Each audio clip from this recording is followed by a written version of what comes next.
자, 반갑습니다. 안녕하세요. 안녕하세요. 안녕하십니까. 오늘은 우리가 이제 늘 하던 거에서 좀 벗어나서 차종을 정해놓고선 얘기를 좀 해봅시다. 캠리 하이브리드죠. 토요타에서 나온 그러니까 올해가 아니라 벌써 작년이 됐네요. 작년에 이제 런칭을 했고 지금 아주 없어서 못 파는 상황이 됐죠. 그래서 이거하고 관련돼서 얘기를 하자면 우선 이름에도 있는 것부터 먼저 시작을 합시다. 하이브리드 시스템. 네. 하이브리드 시스템 하면은 뭐부터 생각나나요? 모터, 배터리, 배터리. 배터리. 아무튼 그렇죠. 그러니까 모터랑 배터리라는 게 포함되어 있는 거죠. 그러니까 전통적인 IC라는 인터널 컴퓨전 엔진, 내연기관하고 그 다음에 전기 모터가 같이 들어가 있어서 그게 두 개가 섞여 있으니까 하이브리드라는 이름이 붙은 거죠. 그래서 이 하이브리드라고 하면은 사실은 토요타 캠리 이전에 프리우스가 원래는 이제 기본적으로 97년에 최초로 양산화가 되면서 지금 이제 21년째가 돼가고 있는 거고, 그 노하우가 가장 지금 집중돼서 나와 있는 차가 지금 캠리라고 보면 되겠죠. 그럼 얘의 특징은 뭔가요? 내가 질문하는 게 나을 것 같은데. 퍼포먼스를 위한 하이브리드? 퍼포먼스를 위한 하이브리드? 딴 사람 왜 얘기 안 해? 한 명씩 돌아가면서 하든가. 자, 그럼 캠리나 지금 현재 토요타에 쓰이는 HSD라고 그러잖아요. 하이브리드 시너지 드라이브가 걔네 시스템의 이름이고, 실제로 이제 내부적으로는 토요타 하이브리드 시스템에서 THS2라고 불리고 있어요. 왜냐하면 이제 처음에 나왔던 거에서 세대가 한 2번 정도 업그레이드가 됐거든요. 그래서 지금 나온 거 THS2 같은 경우가 가장 발전되어 있는 형태죠. 그래서 특징은 다들 차는 타보셨나요? 저도 못 탔어요. 저는 타봤습니다. 네. 저도 어제 타봤어요. 아무튼 그러면 이제 하이브리드 차를 탔을 때 느낌은 어떻던가요? 조용하잖아요. 조용하다? 그 다음에 또? 엔진이 구동이 될 때랑 이제 배터리로 구동되는 상황이랑 그거에 대한 차이가 확연하게 느껴지는 것 같아요. 조용하다고만 얘기하기엔 요즘 가솔린 엔진만 해도 워낙 조용하기 때문에 그거보다 기름 넣을 때 좀 뿌듯해요. 그렇죠.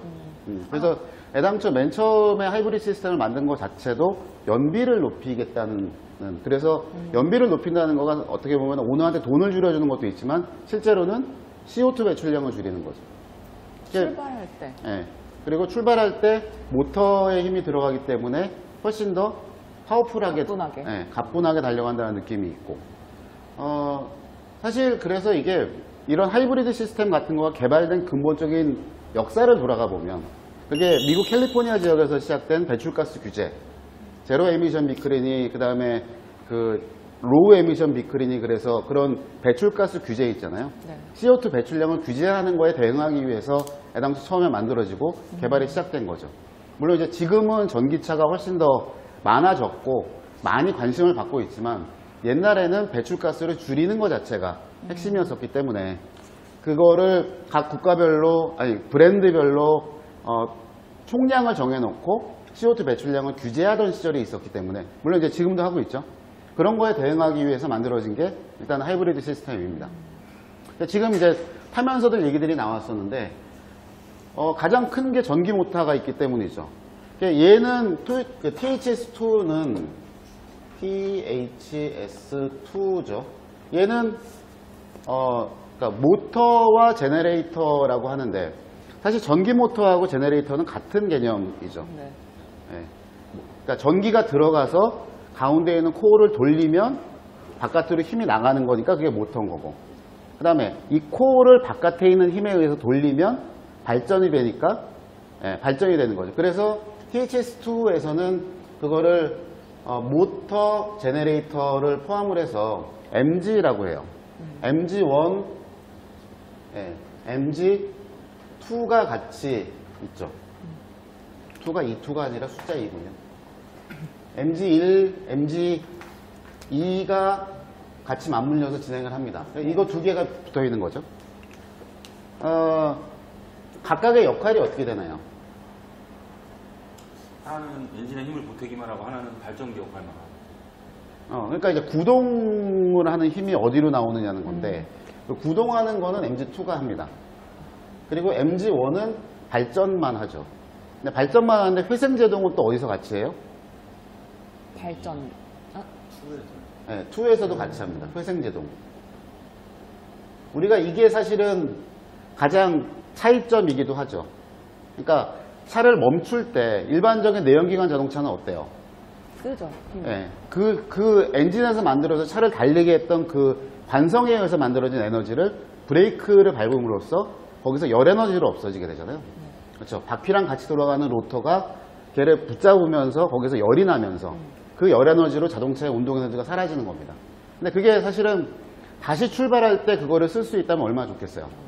그렇죠? 낭비가 되는 거를 줄이는 거니까. 뿌듯하죠. 그런 면에서 보면은 그거를 이 MG2가 브레이크를 잡아주는 거는 그러니까 브레이크 로터에서 열로서 사라질 에너지를 충전을 해서 배터리에다가 재워놓는 거죠.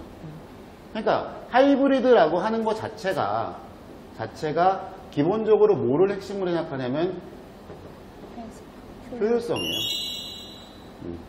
이 효율성을 중심으로 보기 때문에 이 효율성을 생각하면서 가장 효율적인 방법이 뭐냐를 고민하고서 만들어내기 시작한다는 거죠. 그러면 브레이크를 많이 밟을 일이 없는 주행 환경에서는 그다지 그래서 우리나라 연비도 보면은 시가지 주행 연비가 있고 고속도로 주행 연비가 있고 그 다음에 복합 연비가 있잖아요. 종합 연비가. 하이브리드 차들은 대부분 보면은 시내 쪽 연비가 좋아요. 많이 근데 섰다 멈췄다. 그렇죠. 그러니까 많이 섰다 가다 하는 상황에서 그 전기 모터가 도움을 주는 경우도 많고 그리고 쓰는 경우에 회상제동에 의해서 다시 발전을 해서 채워놓는 경우도 있기 때문에 그게 시내 주행 쪽이 연비가 더 좋고 지금 얘기했던 대로 고속도로로 가는 경우는 그냥 파워를 엔진이건 배터리건 뽑아내서 바퀴를 굴려야 되기 때문에 그쪽의 연비가 더 나쁜 경우가 있죠. 그러니까 고속도로 주행을 많이 하는 분 같은 경우에는 일단 기본적으로 연비가 좋긴 하지만 어떻게 보면은 이 하이브리드 시스템의 이득을 조금 덜 본다고 할 수도 있는 거예요.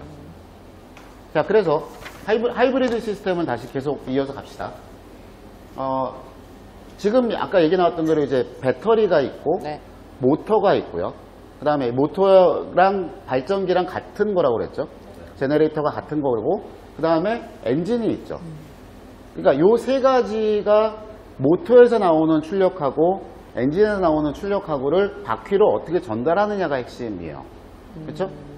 그리고 어떤 상황에서 모터를 쓰고 어떤 상황에서 엔진을 쓰고 그 다음에 이 엔진은 단순히 구동만 하는 게 아니라 배터리도 충전도 해야 되죠. 두 가지 일을 하는 거죠. 그렇죠. 엔진도 두 가지 일을 하는 거예요. 구동과 배터리 충전. 그 다음에 모터도 두 가지 일을 하는 거죠. 구동과 발전. 네. 그래서 이게 사실은 시스템이 되게 복잡하고 어떤 면에서 보면 이거를 컨트롤하는 유닛, 이 하이브리드 컨트롤 유닛이 사실은 굉장히 중요한 거고 그 노하우가 필요한 거예요.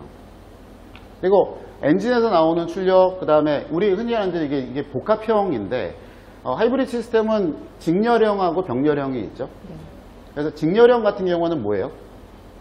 모터만으로도 갈 수 있는 예. 병렬형은 모터로는 못 가죠. 예.